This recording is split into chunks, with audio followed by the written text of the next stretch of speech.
Mummies இதுக்கு முன்னாடி நீங்கள் பார்த்துருக்கீங்களா? நான் ஃபர்ஸ்ட் டைம் பார்க்குறேங்க. ரொம்பவுமே ஷாக்கிங்காக இருந்தது. புக்கில் மட்டுமே பார்த்து காது வழியாக மட்டுமே கேட்டு தெரிஞ்சிட்ட ஒரு விஷயத்த நேரில் பார்க்கும்போது செம்ம எக்ஸைட்டிங்காக இருந்தது. நியூ இயர் அதுவுமா ட்ரிப்பு போடலான்னு போனால் ஃபஸ்ட்டு போய் விசிட் பண்ண இடம் லிவர்பூலில் இந்த பிளேஸ் தாங்க. ரயில்வே ஸ்டேஷன் பக்கத்துலேயே தான் இருக்குது. ஸோ பக்கத்தில் இருக்கவங்க மறக்காமல் போய் பாருங்கள். இவர் தான் எகிப்து நாட்டோட மன்னராங்க. அவரோட சிலையவே உடச்சி கொண்டு வந்து வச்சுருக்காங்கன்னா பார்த்துக்கோங்க. வேற லெவலில் இருந்ததுங்க. மம்மீஸ் எல்லாம் எப்படி அந்த காலத்தில் பிரமிடில் பாதுகாத்து வச்சுருந்தாங்களோ அதை அப்படியே கொண்டு வந்து இங்கே டிஸ்ப்ளே பண்ணியிருக்காங்க.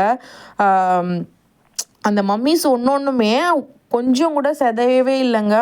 அவ்வளோ அழியாத அவங்க என்னென்ன டெக்னிக்ஸ்லாம் யூஸ் பண்ணியிருந்தா அது இன்னும் அழியாமல் அதே மாதிரி இருக்கும். ரொம்பவுமே பிரமிப்பாக தான் இருந்தது அதெல்லாம் பார்க்கறதுக்கு. அந்த நாட்டோட சிலைகள், அவங்களோட நாகரிகங்கள் சம்மந்தப்பட்ட நிறைய விஷயங்கள் இந்த மியூசியமில் இருந்தது. இவங்க ஆட்சி செஞ்சதுக்கான அடையாளமாக அது எல்லாத்தையும் கொண்டு வந்து இங்கே வச்சுருந்தாங்க. பார்த்திங்களா மம்மீஸை எப்படி லேயர் பண்ணி வச்சுருக்காங்கன்ட்டு. இப்படி தான் மம்மீஸ் வந்து அதுக்குள்ளார வச்சு பதப்படுத்துவாங்க அப்படின்றத வந்து அழகாக லேயரிங்கில் காமிச்சிருந்தாங்க. அதோடு இப்போ நம்ம பார்க்குற அந்த கையில் இருக்க தசை நார்கள் முதற்கொண்டு அவங்க போட்டிருந்த ஆபரணங்கள் முதற்கொண்டு அப்படியே இருக்குது.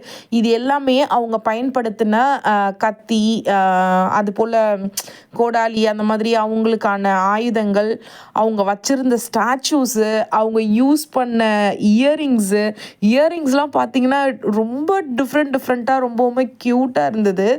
அதுக்கப்புறம் அவங்களோட செயின், அவங்க நாகரிகம் சம்மந்தப்பட்ட அனைத்து விஷயங்களும் அவ்வளோ அழகாக டிஸ்ப்ளே பண்ணியிருந்தாங்க. ஸோ நீங்கள் பக்கத்தில் இருக்கீங்க அப்படின்னா மறக்காமல் போய் பாருங்கள். இதெல்லாம் பார்த்திங்கன்னா ரொம்பவுமே வித்தியாசமாக இருந்தது. என்னடா இது முடி கூட கொண்டு வந்து டிஸ்ப்ளே பண்ணியிருக்கீங்க அப்படின்ற மாதிரி தான் இருந்தது. என்னோட குழந்தைலாம் ரொம்பவுமே எக்ஸைட் ஆகிட்டா. அவளுக்கு ரொம்பவுமே பிடிச்சிருந்தது. இங்கே நிறைய விஷயங்கள் பார்த்தோம். அடுத்தடுத்த வீடியோவில் பார்க்கலாம். டாடா பாய்.